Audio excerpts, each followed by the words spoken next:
స్వచ్ఛత అంటే నందిని. నందిని పాలు మరియు పెరుగు. నమస్తే రమగారు. నమస్తే. రమగారు, నైట్ పడుకునే ముందు మనసుని ఎలా ఉంచుకోవాలి? మనం ఇంతకు ముందు కొన్ని వీడియోలు చేసాం. నిద్ర పట్టకపోతే ఏం చేయాలి, నిద్ర పట్టడానికి ఏం చేయాలి, ఇలాంటివి.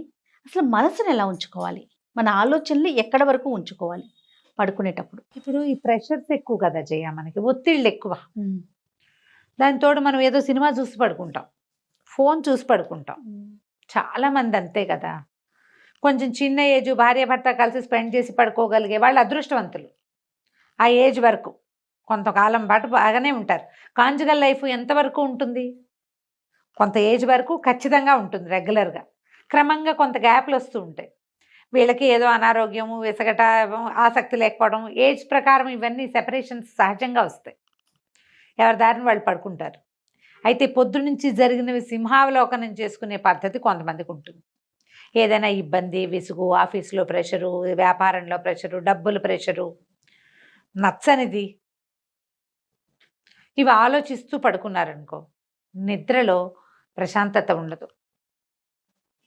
మనం అసలు నిద్ర ఎందుకు పోతాం? ప్రశాంతత కోసం. రెస్ట్ ఇచ్చి మళ్ళీ next day mind and soul, body, mind and soul మూడిటికి రెస్ట్ ఇచ్చి మర్నాడు మళ్ళీ కథన రంగంలో దూకడానికి. అంతే అంతే కదా. ఇది మనం ఎప్పుడు చేయాలి? 6:30, 7 అయ్యేసరికి నిద్రపోతే ఇంకా హాయిగా ఉంటుంది. మన జీవితాలకు అవకాశం లేదు. 11 పడుకుంటాం. ఒక్కోడు రోజు దాటితే కానీ పడుకోలేకపోతారు, ఆడైనా మొగైనాను. ఈ పడుకునేటప్పుడు కృష్ణరామ అనుకుంటే బాగుంటుంది. ప్రే చేయటం. నువ్వు ఎవరిని ప్రే చేసుకుంటావో వాళ్ళని, నీ తరహా ప్రకారం నువ్వు లెట్స్ ప్రే అనుకోవాలి. తినేటప్పుడు దేవుడికి దండం పెట్టుకుని తింటాం. అందరూ చేస్తారు, అన్ని జాతుల వాళ్ళు. దేవుడా, ఇవాళ నాకు అనుదిన ఆహారం ఇచ్చావు అని. అంతే కదా, ఆహారం అద్భుతమైనది ఇచ్చావని. ఈ తినే అవకాశాన్ని ఇస్తున్నందుకు ఒక్క మాట దేవుడికి దండం పెట్టుకుని అన్నం తింటాం. ప్రే చేసి తింటారు కొంతమంది. ఏమీ చేయకుండానే ఒక ముద్ద కళ్ళకద్దుకుని తింటారు ఇంకొంతమంది. పరిశేచన చేసి తినేవాళ్ళు ఇంకొంతమంది. ఈ రోజున భగవంతుడికి థ్యాంక్స్ చెప్తాం. పడుకునేటప్పుడు ఆ థ్యాంక్స్ చెప్పడం నేర్చుకోవాలి. అది అలవాటు చేసుకోవాలి. పిల్లలకి శ్రీరామ్ చెప్పి పడుకో, ఓ శ్లోకం చెప్పించండి. ఏదైనా చెప్పు, ఆపద పడతారని చెప్పు, శ్రీరామ్ చెప్పు, జయ శ్రీ ఆంజనేయం చెప్పు అని ఒకటి ఏదైనా ఒకటి చెప్పి అలవాటుగా చేస్తే ఏమవుతుంది, ఆ సబ్కాన్షియస్లో ఈ ప్రెషర్స్ అన్నీ తొలగిపోయి ఏ నామాన్ని వాళ్ళు అన్నారో అది ఫిక్స్ అవుతుంది. ప్రశాంతమైన నిద్ర వస్తుంది. ఇవి చిన్నపిల్లలకి. కొంచెం పెద్దవాళ్ళు అయ్యేసరికల్లా ప్రెషర్స్ పెద్దవాళ్ళకి తప్పవు కదా. అవును, పెద్దవాళ్ళకి తప్పవు. కాస్త కాళ్ళు, మన కాళ్ళు మనమే ఒత్తుకుని పాదాలు ప్రెషర్ని రిలీజ్ చేసేసుకోవాలి మొదట. ప్రతిరోజు చేసి చూడండి అమ్మా. కనీసం 20 రోజుల పాటు పడుకోగానే కొబ్బరి నూనె రాసుకోగలిగితే చాలా మంచిది. నూనె రాసుకోలేకపోతే పడుకుని కాళ్ళు పైకి తీసుకుంటే మన పాదం మనమే ఒత్తుకోవచ్చు కదా. ఎవరైనా కాళ్ళు నొక్కే వాళ్ళు దొరికితే అదృష్టవంతులు అనుకో. ఇప్పుడు మనకు అవకాశాలు లేవు, అవేం చేయలేం మనం. పాదాలు ఒత్తేసరికల్లా నర్వ్స్ రిలీజ్ అవుతాయి ఒకేసారి. అంటే ఒక రిలీఫ్ వస్తుంది, వాటికి నరాలకి రిలాక్సేషన్ వస్తుంది. అప్పుడు ఆలోచించండి కొంచెం. భగవంతుడి దయ వల్ల ఈరోజు బాగా గడిచింది, లేదా ఏదో ప్రమాదం తప్పించుకున్నాం, ఏదో ప్రాబ్లం వచ్చింది, కానీ తీరిపోతుంది. అని దైవ ప్రార్థన చేసుకుని కనుక పడుకుంటే, మనసు అలా ఉంచుకోగలిగితే మీరు రేపటి యుద్ధానికి సమాయత్తం అవుతారు. అవన్నీ కుదరవండి అంటారు. కుదరవు. రేపొద్దున ఏం మానేస్తావు నువ్వు? అవి కుదరదు కదా. అవేమో మానలేమే. రేపొద్దుటి యుద్ధం తప్పదు. అవును, అది ఎలాగో తప్పదు. నువ్వు అవునన్నా కాదన్నా రేపొద్దుడిది పొద్దుడిదే. దానికి నువ్వు రెడీ అవటం అనే ఒక పాయింట్ ఉంది చూడు. అది ఇవన్నీ కూడా హ్యాబిట్సే చేయ, మనం అలవర్చుకోవాలి. అలవాటు చేసుకుంటే మనం ప్రెషర్ని డిఫీట్ చేయలేకపోతున్నాము, దాన్ని జయించలేకపోతున్నాము, ఒత్తిడిని అధిగమించలేకపోతున్నాం. స్ట్రెస్, తర్వాత డిప్రెషను. మొన్న రాజమండ్రిలో ఒక ప్రోగ్రామ్కి వెళ్ళామని చెప్పాను కదా.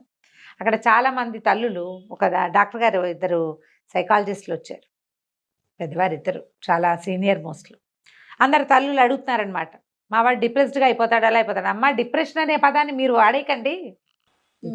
నువ్వు డిప్రెస్డ్గా ఉన్నావు, యు ఆర్ ఇన్ డిప్రెషన్ అని డాక్టర్ సర్టిఫై చేయాలి మిమ్మల్ని. ఇప్పుడు మనం ఏం చేస్తాం, చాలా డిప్రెస్డ్గా అయిపోయినావు, నాకు డిప్రెషన్ అని చెప్పేసుకుంటున్నాం. అవును, పిల్లాడు డిప్రెషన్లోకి వెళ్ళిపోయాడు. అదొక క్వాలిటీ కింద ఫీల్ అవుతున్నాం. Bad or good, what ever, ఏదైనా సరే డిప్రెస్డ్గా అయిపోవటము అనేది ఒక అలవాటుగా చేసేసుకున్నాం మనం. నిజానికి అది ఏమిటో తెలియదు మనకి. ఏదో దిగులుగా ఉండటం, తోచకపోవటము, మూడ్ ఆఫ్ అయిపోవటాన్ని డిప్రెషన్ అనుకుంటున్నాం. దానికి వేరే పేర్లు ఉన్నాయి. డాక్టర్ చెప్పారండి ఇట్లా అని చెప్పారు. మీరు సర్టిఫై చేయొద్దు, మీరు సంగతి చెప్పండి, డిప్రెషనో కాదో నేను చెప్తా అన్నారు. ఓకే. మనం ఏం చేస్తామంటే మనకి ఒత్తిడిని డిప్రెషన్ కిందకి కన్వర్ట్ చేసుకుంటున్నాం. అంతే. నాకు డిప్రెషన్ అండి, థైరాయిడ్ అండి అని చెప్పినట్టుగా డిప్రెషన్ అండి అని చెప్పేసుకుంటున్నారు. మన సాధారణమైన ఒత్తిళ్ళని మనం చాలా సులువుగా అధిగమించవచ్చు. ఒక్కసారి అందులోంచి బయటకు వచ్చేసి పక్కన నిలబడి అది వాటిని చూస్తే మీకు అర్థమవుతుంది, ఒత్తిడి తగ్గిపోతుంది. చూడక మనం ఏం చేస్తాం, దాంట్లోనే ఉండి అదంతా బరువు నెత్తికి ఎక్కించేసుకుని ఈ నరాలు రిలాక్స్ అవ్వవు, ఆ ప్రెషర్ని మోసుకుంటూ ఉంటాము, నిద్ర పట్టదు. పట్టిన కలత నిద్ర, పొద్దుటికి ఫ్రెష్గా లేవము, భయంగా లేస్తాం, ఆరోగ్యం పాడైపోతుంది. ఈ ఒత్తిడిని మోయగా సర్క్యులేషన్లో వచ్చేస్తాయి సమస్యలు, బీపీలు, లో బీపీలు, హై బీపీలు. ప్రెషర్ ఎక్కువయ్యేసరికల్లా మనకి డయాబెటీస్ అవి ఎలాగో మనకు ఉండనే ఉంటున్నాయి కదా. ఇది ఒక సమస్యగా మారుతోంది. దాని నుంచి బయటికి రావాలంటే ఒకసారి క్లియర్గా ఆలోచించుకుని, ఎస్ రేపొద్దున నేను దీన్ని ఎదుర్కొంటాను, దీనికి నాకు భగవంతుడు సహాయం చేస్తాడు అని మన చుట్టూతా ఉన్న ప్రాణశక్తికి నమస్కారం చేసుకోండి. దండం పెట్టుకోండి. మీ ఇష్టదైవం కృష్ణుడో, రాముడో, నరసింహస్వామి, వెంకటేశ్వర స్వామి, అమ్మవారు, ఆంజనేయ స్వామి, వినాయకుడు, కుమారస్వామి, ఎంతమంది ఉన్నారు, లేదా మీకు ఇంకెవరో ఉన్నారు ఇష్టదైవం, నేను పేరు చెప్పని వాళ్ళు, తలుచుకోండి. మీ పద్ధతి ప్రకారం నాతో ఉండు, నాకు హెల్ప్ చెయ్యి, నువ్వు ఉన్నావన్న ధైర్యంతో నేను ఇలా ఉన్నాను, నన్ను ఇంత మాత్రం ఉంచినందుకు నీకు ఎప్పటికీ వేవేల కృతజ్ఞతలు చెప్పుకుంటానని భగవంతుడికి కృతజ్ఞతలు చెప్పుకోండి. ఒకసారి అలవర్చుకుంటే ఆటోమేటిక్గా మీ నిద్ర ప్రశాంతంగా పడుతుంది. ఎలాంటి ప్రెషర్లో అయినా పడుకుంటారు, మాత్రలు అక్కర్లా. మొదట చేయవలసింది కాళ్ళు శుభ్రంగా కడుక్కోవటం, తడి కాళ్ళు తుడుచుకుని అప్పుడు మంచం మీద పడుకోండి. పాదాలని బాగా నొక్కి రిలాక్స్ అవ్వండి. ఆ తర్వాత దండం పెట్టుకోండి.